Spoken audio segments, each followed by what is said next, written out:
നമ്മൾ പഠിക്കുമ്പോൾ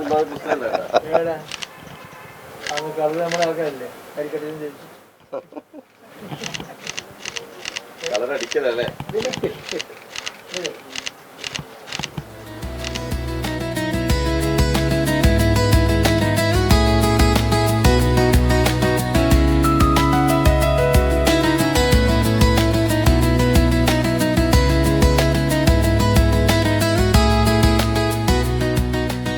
ഇപ്പോൾ പരീക്ഷാകാലമാണ്.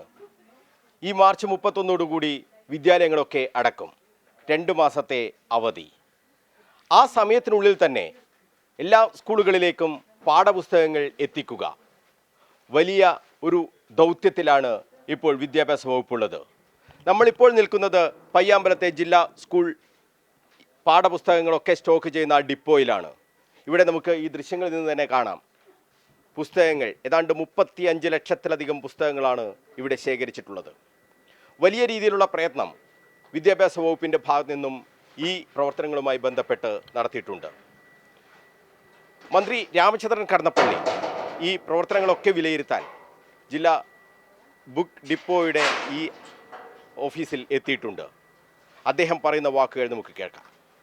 പരീക്ഷാകാലമാണിത്. അടുത്ത അധ്യയന വർഷം ആരംഭിക്കാൻ പോകുന്നതേ ഉള്ളൂ. അതിനിടയ്ക്ക് പുസ്തകങ്ങളൊക്കെ ഇവിടെ നിറഞ്ഞിട്ടുണ്ട്. ഇതാണ് ഇടതുപക്ഷ ജനാധിപത്യ മുന്നണി സർക്കാരിൻ്റെ ബഹുമാനപ്പെട്ട മുഖ്യമന്ത്രി ശ്രീ പിണറായി വിജയൻ സർക്കാരിൻ്റെ എല്ലാ രംഗങ്ങളിലുമുള്ള കാര്യക്ഷമതയും തീരുമാനങ്ങളും നടപടികളും.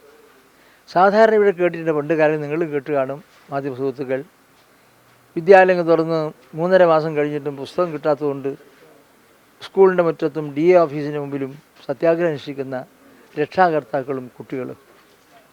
അതൊന്നും ഇപ്പോഴില്ല. എല്ലാ വിദ്യാലയങ്ങളുടെ ഡെപ്പോകളിൽ 1 മാസം മുമ്പേ എത്തിച്ചു കൊടുക്കുകയാണ് പാഠപുസ്തകങ്ങൾ.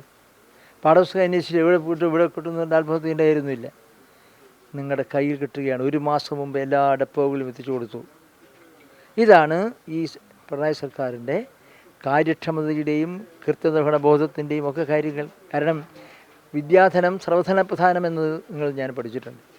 ആ വിദ്യാധനത്തിൻ്റെ പ്രാധാന്യം, വിദ്യാഭ്യാസം, ആ വിദ്യാഭ്യാസ രംഗത്ത് അമൂല്യമായ നിധികൾ നമ്മുടെ പ്രിയപ്പെട്ട മക്കൾ. എന്താണ് ഇന്ത്യയിൽ 1-ാം സ്ഥാനത്ത് വിദ്യാഭ്യാസത്തിൽ നിൽക്കാൻ കാരണം? നമ്മൾ ബലം പ്രയോഗിച്ച് വാങ്ങിയല്ല, അത് കേന്ദ്ര സർക്കാർ അംഗീകരിച്ചാണ്. വിദ്യാഭ്യാസ രംഗത്ത് കേരളം 1-ാം സ്ഥാനത്ത്. ആരോഗ്യരംഗത്ത് പല രംഗത്തുണ്ട്. വിദ്യാഭ്യാസം ആയതുകൊണ്ട് വിദ്യാഭ്യാസം മാത്രം പറയാം. കാരണം എന്താണ്?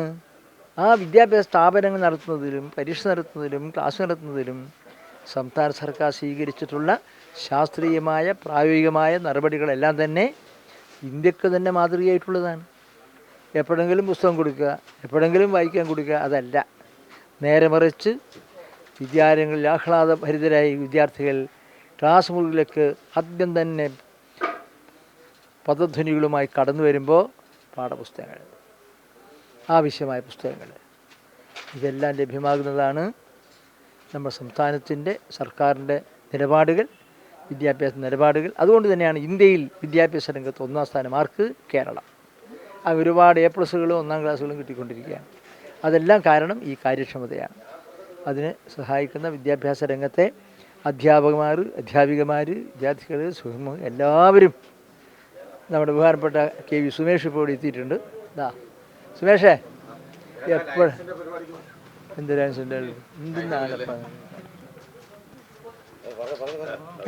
അപ്പോൾ അതുകൊണ്ട് പറഞ്ഞ തീരുമില്ല ഇത്.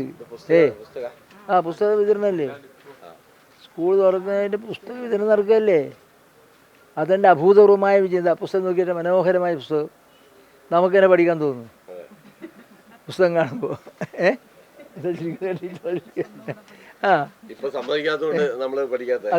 അതെ മനസ്സിലായില്ലേ? അപ്പോൾ ഇങ്ങനൊരു ദൃശ്യം ഞങ്ങളുടെ കാലത്തെല്ലാം ഉണ്ടായിട്ടുണ്ടോ? അതാണ് നമ്മുടെ പിണറായി സർക്കാരിൻ്റെ വിദ്യാഭ്യാസ നയത്തിൻ്റെ ഭാഗം. അതുകൊണ്ടാണ് ഇന്ത്യയിൽ വിദ്യാഭ്യാസ രംഗം 1-ാം സ്ഥാനം കേരളം. ഒരുപാട് A+ 1-ാം സ്ഥാനം എല്ലാം പറയുന്നില്ല, വിദ്യാഭ്യാസം 1-ാം സ്ഥാനമാണ്. അത് സംരക്ഷിക്കുന്നതിൽ ഇവിടെ ഇരിക്കുന്ന നമ്മുടെ വിദ്യാഭ്യാസ ഡിപ്പാർട്ട്മെൻറ്റ് ജീവനക്കാർ, അധ്യാപകന്മാർ, പിന്നെ വിദ്യാഭ്യാസ രംഗവുമായി പ്രവർത്തിക്കുന്ന ഉദ്യോഗസ്ഥന്മാരെല്ലാവരും അത് സഹായിച്ചിട്ടുണ്ട്. അവരോടെല്ലാം ഞങ്ങൾ നന്ദിയുള്ളവരാണ്. പുസ്തകങ്ങളൊക്കെ തന്നെ സ്കൂളുകളിലേക്ക് അയക്കുന്ന തിരക്കിലാണ് ഇപ്പോൾ ഈ വിദ്യാഭ്യാസ വകുപ്പിൻ്റെ അധികൃതരുള്ളത്. ഈ ഡിപ്പോയുടെ സൂപ്പർവൈസർ KV ജിതേഷ് ഇപ്പോൾ നമ്മളോടൊപ്പം ചേരുന്നുണ്ട്. എത്ര പുസ്തകങ്ങളാണ് നിങ്ങളിവിടെ സ്റ്റോക്ക് ചെയ്തിട്ടുള്ളത്? ഇപ്പോൾ ഒന്നാം വോളിയത്തിൻ്റെ 30 ലക്ഷത്തിലധികം പുസ്തകങ്ങളാണ് വേണ്ടത്. അതിലിപ്പോൾ നിലവിൽ 12 ലക്ഷം പുസ്തകം ഇവിടെ എത്തിയിട്ടുണ്ട്. ഇനിയിപ്പം ഇതിൽ തന്നെ ഇപ്പോൾ 3.5 ലക്ഷം പുസ്തകം നിലവിൽ നമ്മൾ സ്കൂൾ സൊസൈറ്റികളിലേക്ക് എത്തിച്ചു കഴിഞ്ഞു. ഇനിയിപ്പോൾ സ്കൂൾ തുറക്കുന്നതിന് മുമ്പായി തന്നെ ഈ 32 ലക്ഷത്തോളം പുസ്തകവും നമ്മൾ ഇവിടുന്ന് സോർട്ട് ചെയ്ത് സ്കൂൾ സൊസൈറ്റികളിലേക്ക് എത്തിക്കും. സ്കൂൾ തുറക്കുന്നതിന് മുമ്പായി തന്നെ എല്ലാ കുട്ടികൾക്കും അവർക്ക് തന്നെ അവരുടെ കൈകളിലേക്ക് പുസ്തകം എത്തിക്കും. എല്ലാം സൗജന്യവുമാണല്ലേ? 1 മുതൽ 8ാം ക്ലാസ് വരെയുള്ള പുസ്തകം സൗജന്യമാണ്. 9, 10 ചെറിയ ഫീസുണ്ട്. ഈ പുസ്തകങ്ങളൊക്കെ നേരത്തെ വലിയ രീതിയിലുള്ള വിമർശനങ്ങളൊക്കെ ഉണ്ടാകാറുള്ളത് നമുക്ക് കേൾക്കാം. ഫോട്ടോസ്റ്റാറ്റ് ഉപയോഗിച്ചിട്ടൊക്കെ നമ്മുടെ കുട്ടികൾ പഠിച്ചിരുന്ന കാലം കേരളത്തിൽ ഉണ്ടായിരുന്നു എന്നുള്ളത് നമുക്ക് യാഥാർത്ഥ്യമാണ്. ആ കാലമൊക്കെ പോയി അല്ലേ? അതെ. ഇപ്പം മുൻപ് കാലങ്ങളിൽ വളരെ പ്രശ്നം നിലനിന്ന ഒരു മേഖലയാണ് ഈ പാഠപുസ്തക വിതരണം സംബന്ധിച്ചുണ്ടായിരുന്നത്.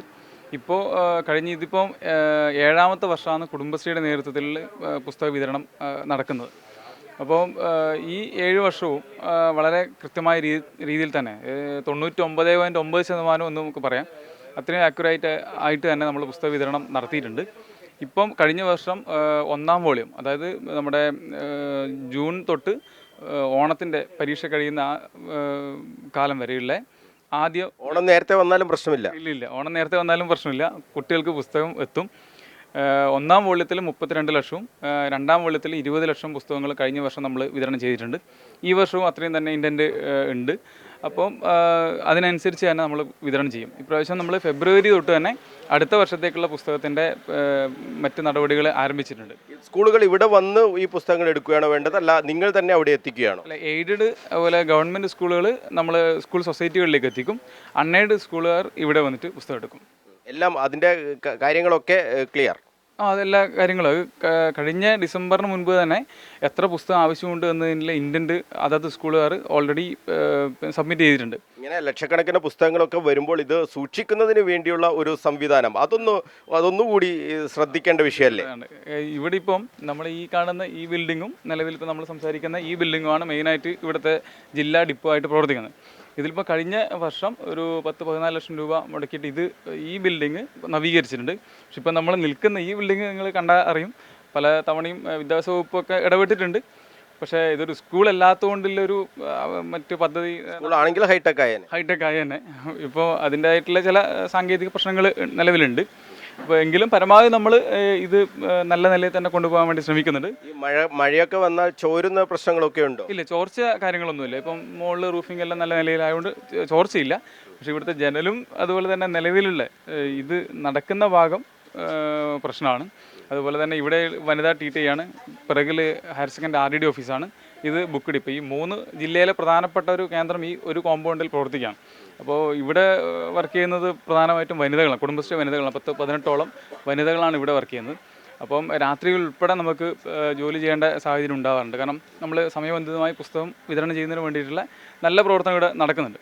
അപ്പോൾ അതിനനുസരിച്ച് ഇപ്പോൾ രാത്രി ഒക്കെ വരുമ്പോൾ ഇവിടെ പല സ്ഥലത്തും ലൈറ്റ് ഇല്ലാത്ത പ്രശ്നം ഉണ്ടാവാറുണ്ട്.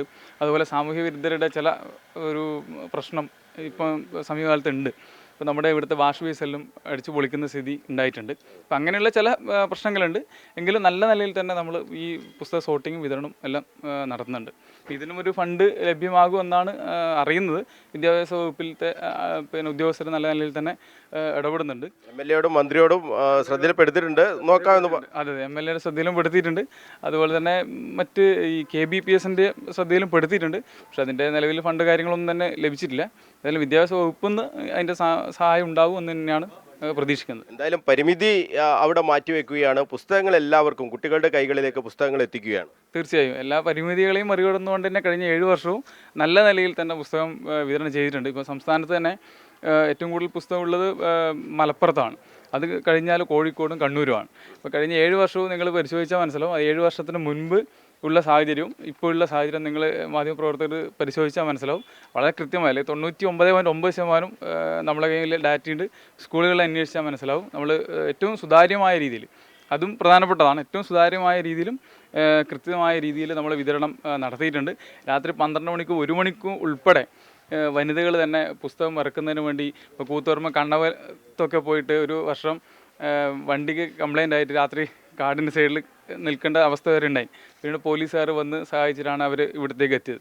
അപ്പോൾ അങ്ങനെയുള്ള എല്ലാ രാവെന്നോ പകലെന്നോ ഇല്ലാത്ത രീതിയിൽ പ്രവർത്തിച്ചുകൊണ്ട് വിദ്യാഭ്യാസ മേഖലയിൽ ഒരു മാതൃകാപരമായ പ്രവർത്തനം തന്നെയാണ് പാഠപുസ്തക വിതരണവുമായി ബന്ധപ്പെട്ട് കുടുംബശ്രീയും അതുപോലെ തന്നെ വിദ്യാഭ്യാസ വകുപ്പും നടത്തിക്കൊണ്ടിരിക്കുന്നത്. എന്തായാലും നമ്മൾ ഇപ്പോൾ ഈ പയ്യാമ്പലത്തെ ബുക്ക് ഡിപ്പോയിൽ വന്നപ്പോൾ കാണുന്ന കാഴ്ച എന്ന് പറയുന്നത് വളരെ മനോഹരമായ കാഴ്ചയാണ്. ഒരു തരത്തിലുള്ള പ്രയാസവുമില്ലാതെ കുട്ടികൾക്ക് പഠിക്കാൻ കഴിയുന്ന ഒരു അന്തരീക്ഷം നമ്മുടെ സംസ്ഥാനത്തുണ്ട് എന്ന് തെളിയിക്കുന്നതിൻ്റെ നേർചിത്രമാണ് ഈ പയ്യാമ്പലം ബുക്ക് ഡിപ്പോയിൽ കാണുന്നത്. ഇവിടെ ചില പരിമിതികളൊക്കെയുണ്ട്, ബുക്ക് സൂക്ഷിക്കുന്നതിന് വേണ്ടിയുള്ള ചില പരിമിതികളൊക്കെയുണ്ട്. ആ പരിമിതികൾ കൂടി ഒന്ന് പരിഹരിച്ചു തരണം എന്നൊരു അഭ്യർത്ഥനയാണ് ഇവിടുത്തെ ജീവനക്കാർക്കും കുടുംബശ്രീ പ്രവർത്തകരാണ് ഇത് കൈകാര്യം ചെയ്യുന്നത്. അവർക്കൊക്കെ ഉള്ളത് ഒരു അടിസ്ഥാന സൗകര്യം കൂടി ഇവിടെ യാഥാർത്ഥ്യമാക്കി തരണം എന്നൊരു അഭ്യർത്ഥന കൂടി ഇവർക്കുണ്ട്. എന്തായാലും കേരളം എങ്ങനെയാണ് വിദ്യാഭ്യാസ മേഖലയിൽ 1ാം സ്ഥാനത്തെത്തിയത്, രാജ്യത്തിന് മാതൃകയായി കേരളം മാറിയത് എങ്ങനെ എന്നതിൻ്റെ ഒരു നേർ സാക്ഷ്യമാണ് ഈ ബുക്ക് ഡിപ്പോ. ലക്ഷക്കണക്കിന്, അതായത് 30 ലക്ഷത്തിലധികം പുസ്തകങ്ങളാണ് ഇവിടെ കണ്ണൂർ ജില്ലയിലെ വിദ്യാലയങ്ങളിലേക്ക് നൽകുന്നതിന് വേണ്ടി മാത്രം ഇവിടെ എത്തിച്ചിട്ടുള്ളത്. പയ്യാമ്പലത്തെ ബുക്ക് ഡിപ്പോയിൽ നിന്നും ക്യാമറമാൻ ബിജു അഴീക്കോടിനൊപ്പം മനോജ് മയ്യിൽ, കണ്ണൂർ വിഷൻ.